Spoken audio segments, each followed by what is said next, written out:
ఇది తెల్ల గల్జేరు. ఇది మా తోటలో పెంచుతున్నటువంటిది తెల్ల గల్జేరు, ఒరిజినల్ తెల్ల గల్జేరు ఇదే.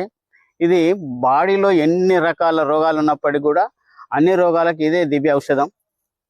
అంతేకాకుండా ముఖ్యంగా కిడ్నీలు చెడిపోయి డయాలసిస్ స్టేజ్లో ఉన్న వాళ్ళకు దీని యొక్క కషాయాన్ని కానీ దీని యొక్క పసర్ను కానీ ఒక కప్పు ఉదయం, ఒక కప్పు మధ్యాహ్నం, ఒక కప్పు సాయంత్రం కనుక ఇచ్చినట్టు అయితే తప్పనిసరిగా మళ్ళీ డయాలసిస్ స్టేజ్ నుంచి రిబ్యాక్ అయ్యి కిడ్నీలు మళ్ళీ యథాతథంగా పనిచేస్తూ కిడ్నీ ఫంక్షనింగ్లో ఇబ్బందులు తొలగిపోతాయి.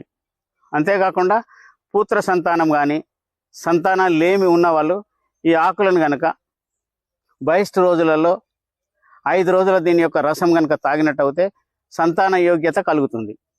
అంతేకాకుండా ఫైల్స్ ఉన్నవాళ్ళు, తర్వాత మోషన్లో ఇబ్బంది ఉన్నవాళ్ళు, రక్తము జిగురు విరేచనాలు పడుతున్న వాళ్ళు